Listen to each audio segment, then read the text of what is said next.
आज की हमारी वीडियो कहती है, खुद को बदलो, दुनिया खुद बदल जाएगी। तो बिना किसी देरी के कहानी शुरू करते हैं। दोस्तों, एक व्यक्ति एक मार्ग में बहुत तेजी से आगे बढ़ रहा था। तभी अचानक वह दूसरे व्यक्ति से टकरा गया। इस पर वह दूसरा व्यक्ति क्रोधित होकर कहता है, अरे जानवर हो, क्या तुम्हें दिखाई नहीं देता? एक सांड की तरह लगातार आगे बढ़ते जा रहे हो। इस पर पहला व्यक्ति कहता है, काश आप जो कह रहे हैं वही सत्य होता, लेकिन दुर्भाग्यवश मैं एक मनुष्य हूं। उस पहले व्यक्ति के मुख से यह सुनकर उस दूसरे व्यक्ति का क्रोध शांत हो गया। वह उस पहले व्यक्ति से कहता है, लगता है तुम बहुत दुखी हो, वरना सौभाग्य की बात को दुर्भाग्य न कहते, क्योंकि एक इंसान का जन्म पाना तो बड़े ही सौभाग्य की बात है। मनुष्य का जीवन बड़ी कठिनाइयों से मिलता है और तुम हो कि एक जानवर होना चाहते हो। तभी वह पहला व्यक्ति कहता है, मित्र, क्या आपने कभी किसी जानवर को आत्महत्या करते हुए देखा है? क्या आपने कभी किसी जानवर को किसी दूसरे जानवर को धोखा देते हुए देखा है? क्या आपने किसी जानवर को अपने अतीत या फिर अपने भविष्य के लिए परेशान होते हुए देखा है? ऐसे में मनुष्य का जीवन भला सौभाग्य की बात कैसे हो सकती है? इससे अच्छा तो पशुओं का जीवन ही है। हम मनुष्य तो पशुओं से भी गए गुजरे हैं। उस पहले व्यक्ति की यह सारी बातें सुनकर वह दूसरा व्यक्ति कहता है, लगता है तुम बहुत दुखी हो, तुम्हारे जीवन में बहुत बड़ी समस्या आ पड़ी है। यदि ऐसा है तो तुम्हें इसका समाधान महात्मा बुद्ध के पास मिल जाएगा, तो वहां जाओ। तभी पहला व्यक्ति कहता है कि कौन है? क्या कोई साधु है, महात्मा है, ऋषि मुनि है, पंडित है? अगर वह इनमें से हैं तो इनमें से कोई भी मेरी मदद नहीं कर सकता। मैं ऐसे कई लोगों से मिल चुका हूं और इनके पास मेरी समस्या का कोई समाधान नहीं है। इस पर वह दूसरा व्यक्ति कहता है, वह इनमें से तो नहीं है, लेकिन वह क्या है यह मैं भी नहीं जानता। बस मैं इतना ही जानता हूं कि जो भी उनके पास जाता है उनकी सभी समस्याओं का समाधान वह बड़ी सरलता से कर देते हैं। जो भी उनके पास आता है वह अपने सारे दुख दर्द वहीं पर छोड़कर चला आता है। उस दूसरे व्यक्ति की बात सुनकर पहले व्यक्ति को लगा कि उसे भी महात्मा बुद्ध से मिलना चाहिए। उसने उस दूसरे व्यक्ति से कहा, ठीक है भाई, अगर तुम कहते हो तो मैं एक बार उनसे भी मिल लेता हूं, उन्हें भी देख लेता हूं कि आखिर ऐसी क्या बात है जो लोगों की समस्याओं का समाधान बड़ी सरलता से कर देते हैं। इतना कहकर वह व्यक्ति अगले ही दिन महात्मा बुद्ध से मिलने के लिए निकल पड़ा। लगातार 3 दिन की यात्रा करने के बाद आखिरकार वह महात्मा बुद्ध के पास जा पहुंचा। जब वह महात्मा बुद्ध के करीब पहुंचा तो उसने देखा कि महात्मा बुद्ध अपने सभी शिष्यों को उपदेश दे रहे थे। महात्मा बुद्ध कह रहे थे, इस पृथ्वी पर उपस्थित हर किसी का जीवन बहुत कीमती है, परंतु मनुष्य जीवन अनमोल है। इसका उपयोग कर मनुष्य जीवन के उच्चतम शिखर तक पहुंच सकता है और इसी मनुष्य जीवन के कारण हम मनुष्य पशुओं से नीचे भी आ सकते हैं। महात्मा बुद्ध का यह उपदेश समाप्त होते ही वहां पर जो भी लोग बैठे हुए थे वह वहां से चले गए। तभी वह व्यक्ति महात्मा बुद्ध के करीब पहुंचा और वह महात्मा बुद्ध को प्रणाम करके कहता है, हे बुद्ध, आप कहते हैं कि हम मनुष्य का जीवन अनमोल है। आखिर हम मनुष्य के जीवन में ऐसी क्या बात है? हम मनुष्य के जीवन में कीमती जैसा क्या है? हम चिंता करते हैं, परेशान रहते हैं, हम अपने भविष्य के लिए हमेशा चिंतित रहते हैं। ऐसे ही हजारों प्रकार की समस्याएं हम मनुष्य के जीवन में चलती रहती हैं। लेकिन आप क्या जाने, आप तो एक साधु हैं, आपने तो ये सारी चीजें त्याग दी हैं और इसीलिए शायद आप ये सारी बातें बड़ी आसानी से कह सकते हैं। मुझे तो यही लगता है कि मनुष्य का जीवन बहुत ही कठिन है, हमें इसे समाप्त कर लेना चाहिए। आपने कभी किसी पशुओं को देखा है ना, तो वह चिंता करते हैं, ना ही उन्हें किसी तरह की तकलीफ होती है, ना ही वह कोई परेशानी में रहते हैं। वह तो अपना जीवन मौज मस्ती में जीते हैं, ना ही उन्हें अपने भूतकाल की चिंता होती है और ना ही भविष्य की। ना ही वह किसी को धोखा देते हैं और ना ही किसी से शिकायत करते हैं। वह तो बस अपना जीवन जीते रहते हैं और वहीं पर दूसरी तरफ हम मनुष्य का जीवन ठीक इसका उल्टा है। मुझे तो यही लगता है कि मनुष्य का जीवन पशु के जीवन से भी बदतर है। मनुष्य जीवन एक श्राप है जो हमें मिला है। ऐसे में आपको मनुष्य जीवन में ऐसी क्या विशेषताएं नजर आती हैं जो आप लोगों को झूठ बताते रहते हैं कि हम मनुष्य का जीवन बहुत कीमती है, बहुत मूल्यवान है? इस दौरान महात्मा बुद्ध उस व्यक्ति की सारी बातें ध्यानपूर्वक सुन रहे थे और वह उसकी मनोदशा को समझ रहे थे। आखिर में महात्मा बुद्ध मुस्कुराते हुए उस व्यक्ति से कहते हैं, भंते, तुम अपने जीवन के संघर्षों से भाग रहे हो। यदि तुम संघर्ष करोगे ही नहीं तो जीवन सफल कैसे बनेगा? और जब हम संघर्षों से भागते हैं तो हमारा जीवन दूसरों के अधीन हो जाता है और फिर हमें दूसरों के अनुसार ही चलना पड़ता है। इसलिए हमें अपने जीवन के लिए संघर्ष तो करना ही पड़ता है। महात्मा बुद्ध के मुख से यह सुनकर वह व्यक्ति बहुत अचरज में पड़ गया।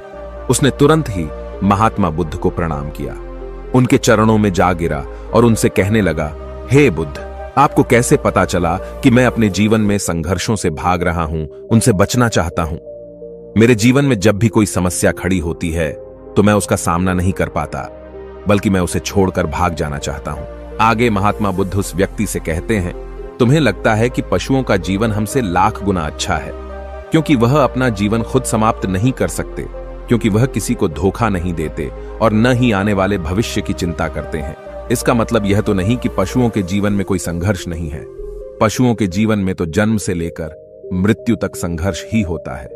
जब वह छोटे होते हैं तो उनकी जान को खतरा होता है, वे अपनी जान बचाने के लिए संघर्ष करते हैं। जैसे जैसे बड़े होते हैं तो उन्हें अपना पेट भरने के लिए संघर्ष करना पड़ता है, फिर चाहे उनके सामने कोई भी क्यों ना हो, फिर चाहे उनके सामने कितनी भी बड़ी परिस्थितियां क्यों ना हो, वे संघर्ष करने से कभी पीछे नहीं हटते। लेकिन हम मनुष्य छोटे छोटे संघर्षों से डर जाते हैं। अगर हम उन पशुओं की तरह अपने जीवन में संघर्ष करने लगें तो मनुष्य का जीवन अपने आप ही सफल हो जाएगा।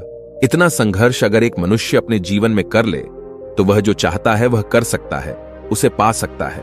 और जबकि इतना संघर्ष करने के बाद भी वह पशु अपने जीवन में कुछ भी नहीं कर पाता। भंते, वास्तविकता तो यही है कि बिना संघर्ष के कोई जीवन है ही नहीं। बिना संघर्ष के हमारा जीवन चल ही नहीं सकता। फिर चाहे कोई राजा हो या भिखारी, सबके जीवन में संघर्ष तो है ही। जो भी इन परिस्थितियों के खिलाफ संघर्ष नहीं करता, फिर चाहे वह मानव हो या पशु, उसका नष्ट होना तय है। इस पर वह व्यक्ति कहता है, हे बुद्ध, क्या आप मुझे कोई ऐसी चीज दे सकते हैं जिससे मेरे जीवन के सारे संघर्ष हमेशा हमेशा के लिए मुझसे दूर हो जाएं? मेरी सारी चिंताएं, सारी समस्याएं, सारी परेशानियां हमेशा हमेशा के लिए खत्म हो जाएं और मेरा जीवन हमेशा हमेशा के लिए सुखमय बन जाए। उस व्यक्ति की यह बात सुनकर महात्मा बुद्ध एक बार फिर से मुस्कुराने लगे और उस व्यक्ति से कहते हैं, भंते, मैं तुम्हें वह चीज तो नहीं दे सकता, लेकिन हां, मैं तुम्हें वहां तक पहुंचने का रास्ता जरूर बता सकता हूं। यदि तुम वहां तक पहुंचने का संघर्ष कर लो तो तुम वहां तक पहुंच ही जाओगे और तुम्हें वह चीज मिल जाएगी। लेकिन मेरी एक बात और याद रखना कि इसका अर्थ यह भी नहीं है कि इसके बाद से तुम्हारे जीवन में परेशानियां या फिर समस्याएं आनी बंद हो जाएंगी। तुम्हारे जीवन में परेशानियां और समस्याएं तो आती ही रहेंगी, लेकिन उनका प्रभाव तुम पर बहुत कम हो जाएगा। तुम्हारे जीवन में दुख और समस्याएं तो आएंगी, लेकिन वह तुम्हें छू नहीं पाएंगी। और ऐसी अवस्था में चाहे तुम्हें कोई कितना भी दुख देने का प्रयास क्यों न करे, तुम्हें चाहे कोई कितना भी धोखा देने का प्रयास क्यों न करे, तुम्हें कभी भी धोखा नहीं मिलेगा। सब कुछ तुम्हारे पास ही होगा, लेकिन फिर भी वह तुमसे दूर रहेगा। महात्मा बुद्ध की यह बात सुनकर व्यक्ति महात्मा बुद्ध के सामने दोनों हाथ जोड़कर महात्मा बुद्ध से कहता है, हे बुद्ध, बताइए वह चीज क्या है और मुझे कहां मिलेगी? मैं उस चीज को पाने के लिए कुछ भी कर सकता हूं। मैं अपना पूरा प्रयास लगा दूंगा, लेकिन उस चीज को हासिल करके ही दम लूंगा। इस पर महात्मा बुद्ध ने उस व्यक्ति से कहा, सोच लो भंते, एक बार यदि तुमने रास्ता शुरू कर दिया तो तुम्हें उस रास्ते पर चलते ही रहना होगा जब तक कि तुम अपनी मंजिल को पाने ही लेते, और यह रास्ता अत्यंत संघर्षों से भरा होगा। क्या तुम अपनी मंजिल तक पहुंच पाओगे? इस पर व्यक्ति कहता है, आप मुझे वह मार्ग बताइए, मैं उस पर चलूंगा। मैं अपनी अंतिम सांस तक संघर्ष करूंगा, लेकिन उस चीज को हासिल करके ही दम लूंगा। इस पर महात्मा बुद्ध कहते हैं, सुनो, उस चीज का नाम है शांति, जो तुम्हारे मन के भीतर गहराइयों में है। जैसे यह समुद्र की लहरें ऊपर से तो बड़ी तीव्र नजर आती हैं और उछाल मारती हैं, जिन्हें देखकर हमारा मन घबरा जाता है, परंतु ठीक इसी के विपरीत उसकी गहराई में वह बहुत ही शांत होता है। और ठीक इसी प्रकार हमारे मन की गहराइयों में भी वह शांति छिपी हुई है। तुम्हें अपने मन की गहराइयों में उस शांति को खोजना होगा, उस शांति के लिए संघर्ष करना होगा। और अगर तुम रास्ते से नहीं भटके तो जैसा मैंने तुम्हें कहा है वह सब तुम्हें मिलेगा जो तुम चाहते हो। महात्मा बुद्ध के मुख से यह सुनकर वह व्यक्ति कहता है, हे तथागत, मैंने तो सोचा था कि आप मुझे कोई ऐसी वस्तु बताएंगे जिसे मैं किसी भी हालत में खोज लूंगा और उसके बाद मेरा जीवन सुखमय बन जाएगा। इस दुनिया में ऐसी कोई चीज जिसे खोजा नहीं गया, उसे तो खोजा जा सकता है, लेकिन मैं अपने मन के भीतर कैसे जा सकता हूं? वहां भला कौन सा मार्ग जाता है? वहां भला ऐसी कौन सी सवारी जाती है जिस मार्ग पर मैं चलकर या फिर उस सवारी के द्वारा वहां तक पहुंच सकता हूं। इस पर महात्मा बुद्ध मुस्कुराने लगे और उस व्यक्ति से कहते हैं, भंते, वहां पर कोई सवारी नहीं जाती और न ही वहां पर मनुष्य पैदल जा सकता है। फिर भी वह एक मार्ग है और उस मार्ग पर चलना ही पड़ता है।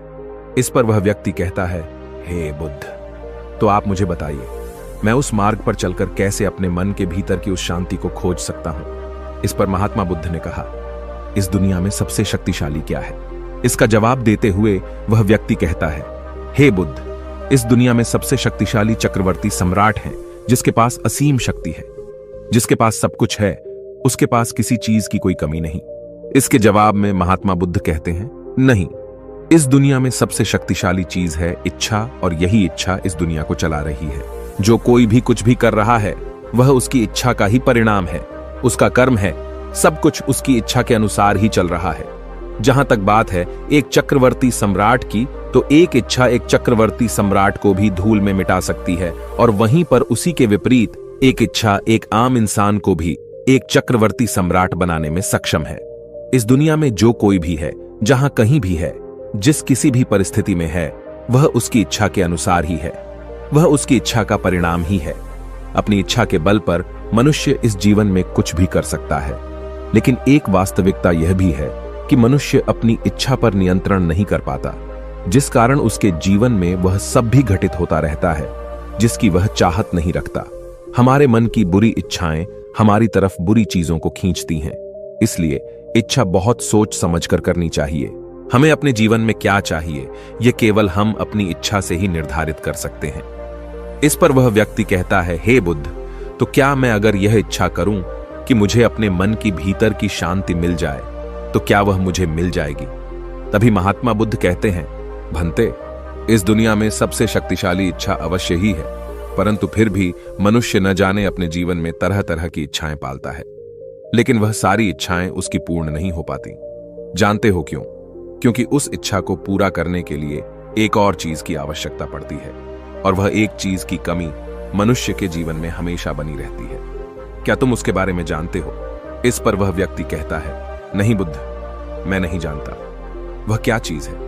तभी महात्मा बुद्ध कहते हैं, भंते, संकल्प। संकल्प के बिना इच्छा व्यर्थ है। संकल्प के बिना तुम चाहे कितनी भी बड़ी इच्छा क्यों न कर लो, लेकिन वह कभी पूरी नहीं हो सकती।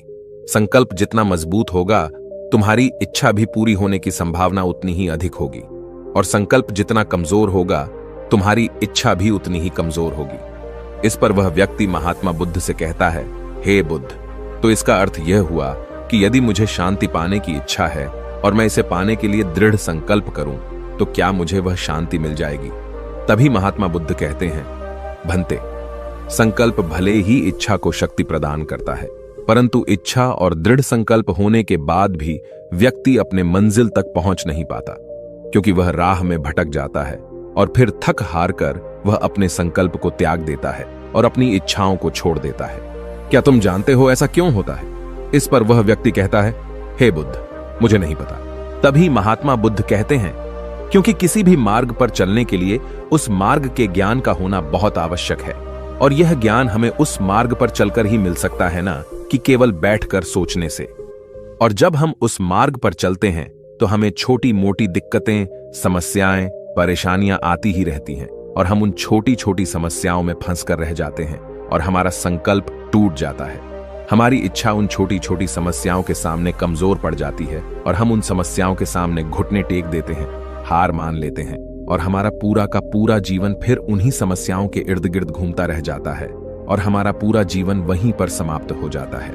इस पर व्यक्ति कहता है, हे बुद्ध, मैं आपकी बातों को समझने का बहुत प्रयास कर रहा हूं, लेकिन मुझे आपकी सारी बातें समझ नहीं आ रही। कृपया करके आप मुझे साफ और स्पष्ट तौर पर समझाने का प्रयास करें। तभी महात्मा बुद्ध ने उस व्यक्ति से कहा, भंते, मान लो कि तुम्हें किसी गांव में जाना है और वहां पर किसी व्यक्ति से मिलना है, और तुमने यह दृढ़ संकल्प किया है कि तुम उस व्यक्ति से मिलकर ही रहोगे। तुमने अपना सफर तो शुरू किया, लेकिन काफी वर्षों के प्रयास के बाद भी न तो वह गांव खोज पाए और न ही उस व्यक्ति से मिल पाए। तो ऐसे में क्या हुआ? इसके जवाब में वह व्यक्ति कहता है, हे बुद्ध, भला ऐसा कैसे हो सकता है? यदि मैं जीवित हूं और वह व्यक्ति भी जीवित है, जिससे मैं मिलना चाहता हूं और मुझे वह गांव पता है, तो मैं उससे अवश्य ही मिल लूंगा।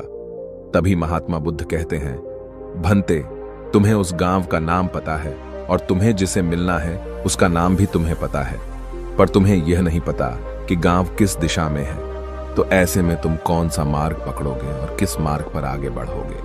यदि मान लो कि तुमने किसी विपरीत मार्ग को पकड़ लिया, तो क्या वह तुम्हें उस गांव तक ले जाएगा? क्या वह तुम्हें उस व्यक्ति तक मिला पाएगा? इस पर वह व्यक्ति कहता है, हे बुद्ध, इस अवस्था में तो यह कार्य बिल्कुल भी असंभव होगा। इस पर महात्मा बुद्ध मुस्कुराते हुए उस युवक से कहते हैं, भंते, मैं कब से यही तुम्हें समझाने का प्रयास कर रहा हूं। हमारी इच्छा, संकल्प होने के बाद भी हमें सही मार्ग का ज्ञान होना आवश्यक है। शांति को खोजने का जो मार्ग है वह ध्यान और ध्यान भीतर होता है, बाहर नहीं। जब तुम अपने भीतर की शांति को खोजने के लिए ध्यान के मार्ग पर आगे बढ़ो कि अपनी इच्छा की पूर्ति के लिए तुम उस मार्ग पर आगे की ओर बढ़ते चलोगे, तो हो सकता है कि तुम्हारी राह में छोटी छोटी मुसीबतें, दिक्कत या तकलीफ आए, लेकिन तुम्हें उन समस्याओं का सामना करना ही पड़ेगा। तुम्हें उनसे लड़ना होगा, उनसे संघर्ष करना ही होगा, क्योंकि वह मार्ग तुम्हारे लिए बिल्कुल नया है। और पहली बार जब हम किसी मार्ग पर आगे बढ़ते हैं तो हमें यह नहीं पता होता कि अगला पड़ाव क्या होगा और आगे कौन सी कठिनाइयां आने वाली हैं। हमें तो वहां पर जाने के बाद ही पता चल पाएगा। वहीं पर दूसरी तरफ जो मनुष्य इन छोटी छोटी दिक्कतों में नहीं फंसता, वह अपने संकल्प पर दृढ़ बना रहता है। अपने जीवन में वह सब कुछ पा लेता है जो वह चाहता है और अपनी मंजिल पर पहुंचकर उसे असीम शांति भी मिलती है। और जब मनुष्य अपने लक्ष्य को प्राप्त कर ही लेता है, तब उसे और कुछ पाने की इच्छा नहीं रह जाती। इसी प्रकार यदि तुम भी केवल मार्ग पर आगे बढ़ते रहो, तो तुम भी अपने मन के अंतर तक पहुंच जाओगे और वहां पहुंचने के बाद तुम्हें किसी चीज की कोई आवश्यकता नहीं पड़ेगी। न ही तुम्हें कोई धोखा दे पाएगा, न ही तुम्हें कोई लूट पाएगा और न ही तुम्हें कोई दुख पहुंचा पाएगा। उस अवस्था में पहुंचने के बाद न ही कोई मोह, न ही कोई चिंता और न ही कोई समस्या रहेगी। तुम उस परिस्थिति से बड़ी सरलता से निकल पाओगे। और जब तुम अपने मन की उस शांति को प्राप्त कर लोगे, तो तुम एक पशु तो नहीं रहोगे और न ही एक मनुष्य रहोगे, बल्कि तुम मनुष्य से भी और ऊंचा दर्जा प्राप्त कर लोगे। और फिर तुम्हें कोई भी दुख कभी छू नहीं पाएगा। फिर तुम्हें किसी चीज की कोई परेशानी नहीं रह जाएगी, नहीं तो भविष्य की चिंता होगी और न ही अपने बीते हुए भूतकाल की। तुम तो बस अपनी शांति में मग्न रहोगे और तुम्हें किसी प्रकार का दुख कभी छू तक नहीं पाएगा। महात्मा बुद्ध की यह बात सुनकर वह व्यक्ति महात्मा बुद्ध के चरणों में गिर पड़ा और महात्मा बुद्ध से कहता है, हे बुद्ध, आपकी सारी बातें सत्य हैं, मैं आपकी सारी बातें समझ चुका हूं, लेकिन फिर भी मेरे मन में एक दुविधा है। मेरे पास क्या ऐसी कोई चीज नहीं रख सकता जिससे मेरी सारी दुख, सारी तकलीफें, सारी कठिनाइयां हमेशा हमेशा के लिए दूर हो जाएं? इस पर महात्मा बुद्ध मुस्कुराते हुए कहते हैं, भंते, यदि तुम बाहरी दुनिया से कुछ अपने पास रखना चाहते हो, तो तुम उस शांति को पाने का प्रयास छोड़ ही दो, क्योंकि तुम कुछ ऐसा पाना चाहते हो जिससे तुम्हारी समस्याएं कभी समाप्त नहीं होंगी, बल्कि और बढ़ती चली जाएंगी, क्योंकि तुम्हारी समस्याओं का समाप्त होना संभव ही नहीं हो पाएगा। और जानते हो ऐसा क्यों है? इस पर वह व्यक्ति कहता है, हे बुद्ध, पर ऐसा क्यों? इसका जवाब देते हुए महात्मा बुद्ध कहते हैं, भंते, क्योंकि बाहर तो पहले से ही शांति है, चारों ओर केवल शांति ही शांति है। हमें तो बाहर की शांति नजर आती है, लेकिन हमारे भीतर की शांति हमें नजर नहीं आती। और जो शांति हम बाहर की ओर देख रहे हैं, वह बाहर नहीं, बल्कि हमारे भीतर ही है। इसलिए जब तक तुम अपने अंतर को ठीक नहीं कर पाओगे, तब तक तुम बाहर कुछ भी नहीं कर सकते। जब तक तुम्हारे भीतर सब कुछ ठीक नहीं होगा, तब तक बाहर कुछ भी ठीक नहीं हो पाएगा। इतना कहकर महात्मा बुद्ध शांत हो गए और वह व्यक्ति महात्मा बुद्ध की बातों पर विचार करने लगा। उसके पास महात्मा बुद्ध के बताए गए रास्ते के अलावा और कोई मार्ग भी नहीं था। उसने दृढ़ संकल्प लिया कि वह अपने भीतर की उस शांति तक पहुंचकर ही रहेगा। उसने ध्यान के मार्ग को अपनाया और आगे की ओर बढ़ने लगा। अब वह व्यक्ति अपनी मंजिल तक पहुंचता है या नहीं, यह तो उसकी संकल्प, उसकी इच्छा शक्ति और उसके मार्ग में लगातार आगे बढ़ने पर निर्भर करता है। उससे यह भी समझ आ गया कि मनुष्य का जीवन पशुओं से बुरा नहीं है, बल्कि उससे जैसा जीवन मिला है वही सही है और उससे वह और बेहतर कर सकता है। दोस्तों, आपने आज के इस वीडियो से क्या सीखा, वह मुझे आप कमेंट में बता सकते हैं। इसी के साथ मैं उम्मीद है कि आपको आज की वीडियो पसंद आई होगी, तो इस वीडियो को उस इंसान को शेयर करें और उसी के ठीक बाद चैनल को सब्सक्राइब करें। तो चलिए फिर मिलते हैं ऐसी एक और नई वीडियो में। तब तक के लिए अपना ख्याल रखें। धन्यवाद और नमो बुद्धाय।